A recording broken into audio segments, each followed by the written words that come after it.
Hello there, Alaskans, wherever you are. Welcome to the Must Read Alaska Show. Coming to you from somewhere in Alaska. This is the place where we talk about, you guessed it, Alaska. Where we keep the mainstream media on their toes and where we are standing up for what's right in a world run by leftists. You can find out more by heading over to mustreadalaska.com and also checking out the Must Read Alaska YouTube channel for some really great content. But first, let's get this party started. There you go. Welcome, everybody, to the Must Read Alaska Show. I'm your host, John Quick, coming to you live from somewhere in Alaska. And if you live anywhere on Kenai or around Anchorage area, you probably noticed this last couple days that it has been rainy and snowy. Man, here on the Kenai Peninsula, we got, it rained for about 24 hours on top of what was already 2 feet of snow. So it is a slush puppy out there, I'll tell you what. And today we're going to be going over kind of some election results, talk a little bit about that, some breaking news, and also some stories that we know that Alaskans have been clicking on over the weekend. But before I do that, I want to just remind folks that listen, read, or watch Must Read Alaska that you can help keep the lights on here. Yes, you can. If you go to mustreadalaska.com, over on the right-hand side, click on the donate button, $5, $10, $100, couple $1,000, any amount helps keeps the lights on. We are not funded by a huge nonprofit conglomerate like a lot of the mainstream media here in Alaska is. We are funded by local Alaskans who believe in conservative news and want to help us. And so if you already do that, we want to thank you for doing that. And if you want to partner with us, feel free to do that. It takes about 2 minutes, and we'll be full of gratitude if you do that. If you do listen to our podcast, we also ask that you give us a 5-star review. We're just going to go out there and ask for it because we do this, offer our content free for everybody. You can go to our website. You can listen to our podcast. It's all for free. We don't charge for any of it. And we just ask for a review or two at the end of the day. And if you are into apps on your phone, go to the App Store on the iPhone or the Android store, type in Must Read Alaska, and you can download the Must Read Alaska app. We put a lot of time, money, and resources into that, and it's yours for free. Enjoy it. We have tons of folks, literally thousands of people all over Alaska have our app, and probably all over the U.S., but we see how many people download it, and we know that there's lots of people out there that enjoy it. So without further ado, Suzanne, how's your day going so far this morning? It's a beautiful day, and the weather's just sort of breaking into some really nice weather here in Anchorage. And I just noticed this morning from the Weather Service that we've had like the second rainiest year on record. And I don't know, we could be on track for the rainiest year because we're only halfway through the month of November. So it could be that way. Yesterday was started out nice and like you said, turned into a big slush bucket by the end of the day. But looking good today. Hey, we have some breaking news. Do you want me to go? You want me to go over it first? Because I haven't written the story go for yet. it. What's this breaking news? All right. So I get the newsletter out in the morning, and then I go brush my hair, and then come here and do the podcast. So I haven't had a chance to write this up yet, but we have a new commissioner of revenue for the state of Alaska. So I think what's going on here is Governor Dunleavy recognizes that he has won. He's at 52 point some percent. And so that means he doesn't have to go into the ranked choice scenario.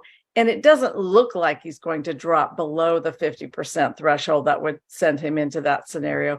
The math is really difficult in this silly ranked choice voting that we have. Math is really difficult for Bill Walker and Les Guerra.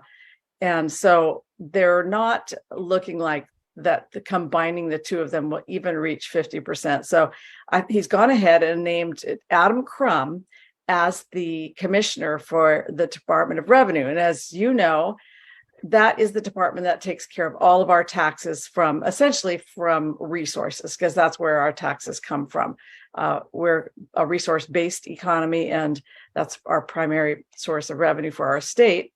And also the money that funnels into our permanent fund, our sovereign wealth fund. So Adam Crum, who has been the health commissioner for 4 years, he was the commissioner who was in charge of health and social services. And then about 6 months ago, the governor broke that department into two and appointed Kim Coville as the commissioner of family and community affairs, and then Adam had the health component, Department of Health, for the state of Alaska. They kind of broke up that bureaucracy. And he comes from the business side of things, but he's got a really, really, really strong background. And he's got a master's in public health from Johns Hopkins University, which is really top. That's top of the line right there.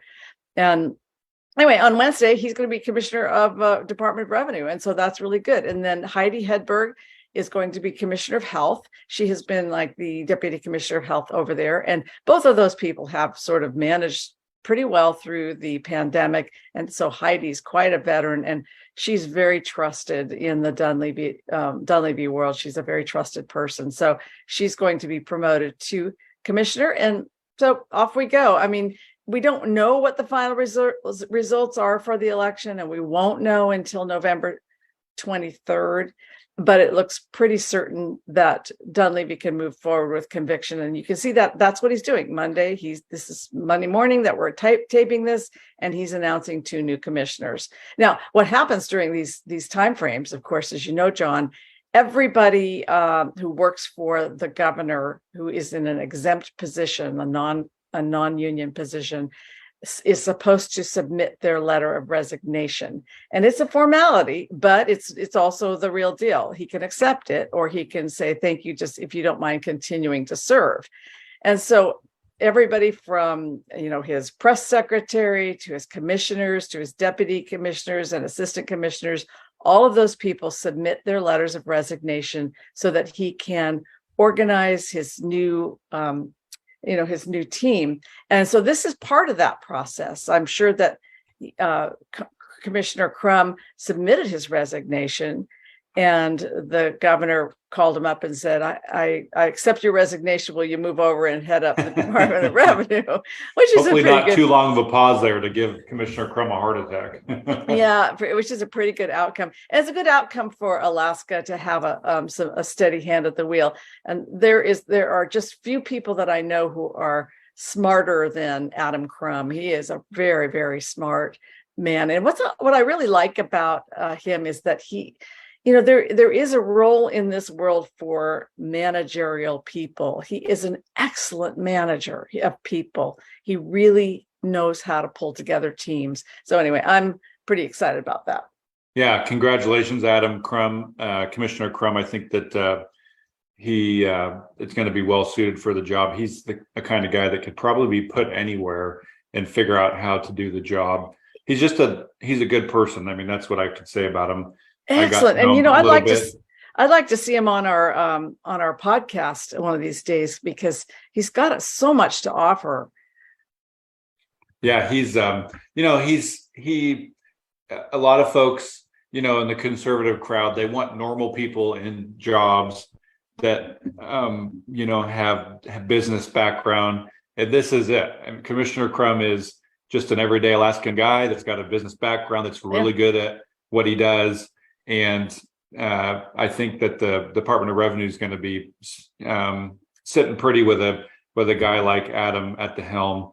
I know that he's also pretty well liked by staff at the state level. And so you have a best of both worlds situation where he's going to be able to probably get some new things done because he's going to have staff that likes and trusts him, and he has a governor that trusts him as well. So we hope for nothing but success for you, Adam, and I know that you probably will have success. He was at the he was at the Jim Minnery's fundraiser a couple days ago. Oh, he was at Alaska Family Council. Yeah, shaking hands and having a good time. And he's a guy that he could probably be a COO or a CEO of a Fortune 500 company now that he's ran the biggest department in the state of Alaska, but he's choosing to stay in Alaska and serve. So I like that.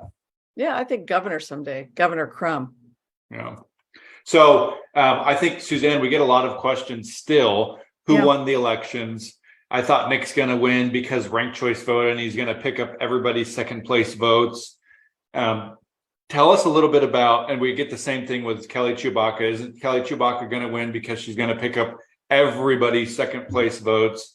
Give us a little election 101 on where we're at and where we go from here. Well, John, I think with this ranked choice voting, it is so incredibly hard to understand, and it's got a very difficult algorithm. Some people feel like Kelly Tshibaka will collect all of the second place votes, but she will not. I mean, Lisa Murkowski will. Right now, you've got Kelly Tshibaka with 94,000 and some odd votes. And you've got Lisa Murkowski with 91,000 some odd votes. First person to drop off of that ticket of that particular race is going to be Buzz Kelly. He's got 6,000 some votes. And most of the Buzz Kelly second bubble filler outers will go to Kelly Tshibaka. So she might be able to get close to 100,000 votes. And then you will be down to Pat Chesbro with her 20,000 and some odd votes. And I was looking at some social media over the weekend and watching the chatter between Democrats who voted for Pat Chesbro, and how many of them said they held their nose and filled in the bubble for Lisa Murkowski second. And that they thanked Pat Chesbro for putting on that brave face and being the pretend candidate she was for the Democrats, while they all knew all along that they were going to be faced with Lisa Murkowski as their continuing senator. So the Democrats have always known that Pat Chesbro was just a place filler, and that she was willing to kind of run the race, show up at the debates, and pretend to be a candidate. And we can see that she got less than 10% of the vote. Those voters will fill out Lisa Murkowski second, because those are pro-abortion voters. And we are kind of a pro-abortion state, John. I know this is no surprise to you that Alaska has always been somewhat of a pro-abortion state. We've got a libertarian view on it up here. A lot of people say it's none of my business. I'm not one of those people. I think, it's the baby's business. And we haven't dialed it in correctly up here when we say that we can slice the head off a baby up until the moment it's born. And then once it's born, it made it safe. I'm not one of those people who think that's a good idea. But we have a lot of people up here who don't want to get involved. And, we're kind of an atheistic state in that regard. We have a lot of people who just don't think that it should matter to them, since it's not their problem. And those are the people who are going to vote for Lisa Murkowski and Pat Chesbro. So Lisa Murkowski should be able to move ahead with, at least 100. At this point, I see 110,000 votes, which gets her over the hump that she needs.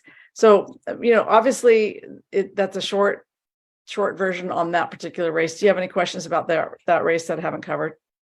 No, I just think that, people see is Kelly Tshibaka got the most amount of votes. Why is she not going to be able to win? This doesn't make any sense.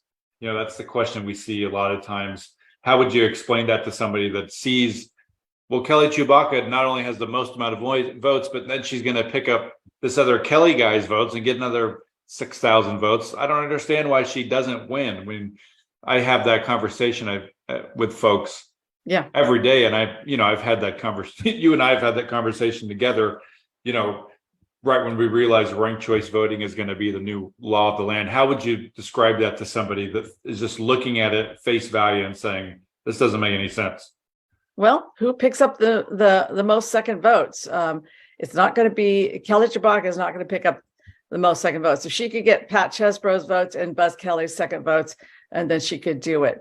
But the reality is that Lisa Murkowski is a moderate to liberal candidate that runs under the Republican flag, and she is not very much different than Pat Chesbro, except for her vast amount of experience in Washington, D.C.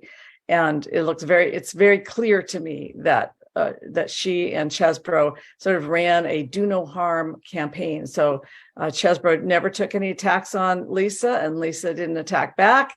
They ran very friendly campaigns. They understood the nature of ranked choice voting, because after all, it was Lisa's top lieutenants who designed this system.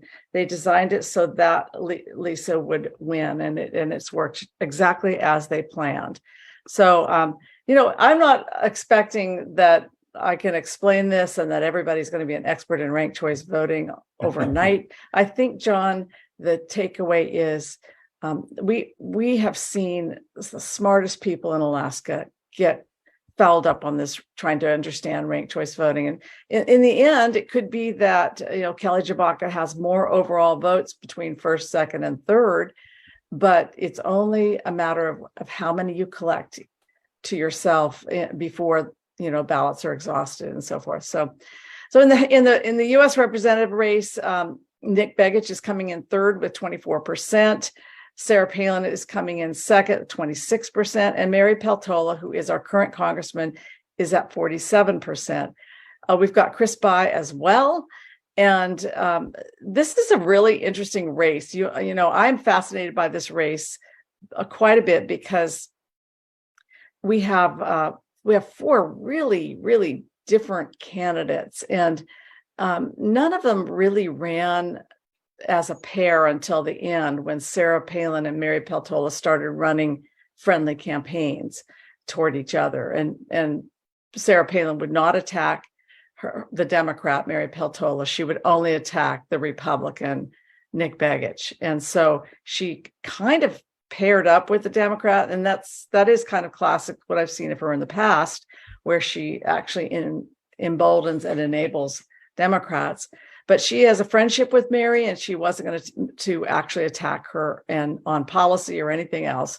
She just said, I love everything about Mary, except I just wish she was a Republican. And it's like, okay, well, that's great, because that means you're pro-abortion.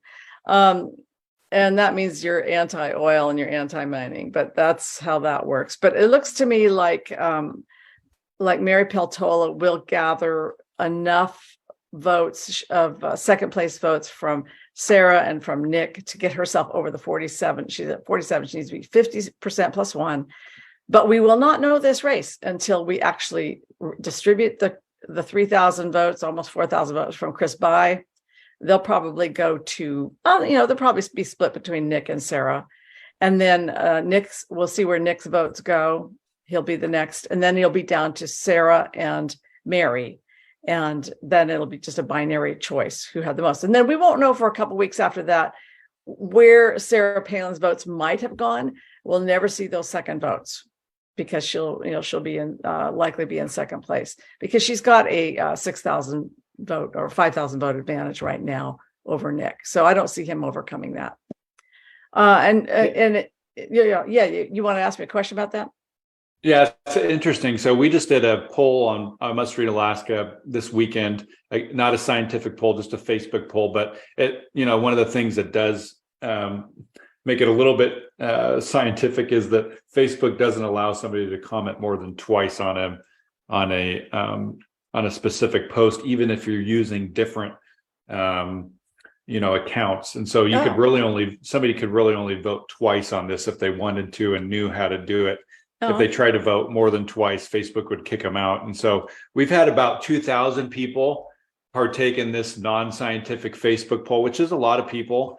2,000 folks took time out of their day to come over to Must Read Alaska and type in, the question was, do you support ranked choice voting? And so 2,000 people voting on this is a big deal, because a thumbs up was a yes, which is the easiest, most simple thing that Facebook allows you to do as somebody interacting with a comment. Yeah, it's the first thing you see. Yep, and a negative and a no was a negative, like a negative frowny face. And so it takes a lot to get people to click on that like button and then scroll over to the frowny face. Like, they really have to not like it to take that other step, because the average person only spends 1.7 seconds on a Facebook post. And so to get 2,000 folks to do frowny faces was quite the task. And so about 95% of people do not support ranked choice voting in our non-scientific Facebook poll. Yeah. And I think that just shows normal, everyday folks in Alaska, mostly, that just do not like ranked choice voting because of what's happened here. And, one of the folks that maybe didn't quite understand ranked choice voting was the Sarah Palin camp, because as folks have seen and you reported on, Suzanne, she kind of did a victory speech. Now, it wasn't maybe a full-on victory speech, but she said the word victorious in it several times. A couple times, yeah. She appointed a chief of staff for what was presumably her congressional staff. And she said she was going to go to DC to the Freedom Caucus. Now, Talk to me a little bit about that, Suzanne. What do you think? Did you look at it as a victory speech? Do you think that it was put in place to maybe set up something down the road where she could claim election fraud? What are your thoughts? Well, I don't know. The way that Sarah Palin sometimes speaks is she couches it carefully so that she can back it out and say, that's not what I said. I mean, she had a long diatribe on Instagram the other day, probably on Facebook as well, where she just slammed the Republican Party and said it was it was bad. It just said a whole bunch of bad things about the Republican Party. And then at the end of her post said, we need to stop sending money to these political organizations that are so bad. And then when it was reported in the news that she had said, stop sending money to the Republican Party, then she went on Instagram and said, that's not what I said. I did not say that. And yet, if you read her post, that's exactly what you would have come away with. So if we say that she's declared victory, well, what she said was she was feeling victorious. She's feeling victorious. She's eager to work for Alaska. She can't wait to get back to Washington, D.C. She's going back to D.C. to meet with the Freedom Club and getting started to work for Alaska. She's hired Jerry Ward as her chief of staff. You can contact him at this email address because she was going to be probably too busy to respond to every request, but he would do that because he's her chief of staff. And so a chief of staff is the person that you hire when you are a congressperson. And so she's making all these motions as though she has won. I regret to inform her that she's at 26%. And I don't think she did a ballot chase for absentee ballots. So they're probably not going to break her way. I know that the Democrats did a big ballot chase for Mary Peltola. So probably Mary will gain a few more here toward the end. And Nick Begich, I predict, will just sort of hold steady where he is. I don't think he's going to gain any either. And so basically, I would tell her that going to the card show in Toronto was a good move. I know that I didn't see any activity with her in the Freedom Club back east. I know they met. There were no pictures with her. There were no social media posts. Nobody got their picture with her at the Capitol. But I do know that she ended up in Toronto at the Sports Card Expo, and she and her boyfriend Ron Duguay signed autographs and had pictures made, and they sold those for $50 to the attendees. And so that is something that she did do, working hard for Alaska. So I don't know, we won't know that race until the 23rd. And I guess I wouldn't hold your breath if you're a Sarah Palin voter thinking that she is actually going to pull through on this one. I don't think so. Is my guess. But you could head on over to her Cameo and book a Cameo appointment with her if you want. I think I'll do that. Yeah, that would well, I sent her chief of staff an email inviting them again to the show. I doubt that we will hear back, but for folks that are very not excited about, the fact that we're not too easy on former Governor Palin, we continue, or at least I continue to invite her on the show, and we'll probably continue to never hear back from her, but she's still always welcome on the show anytime she wants.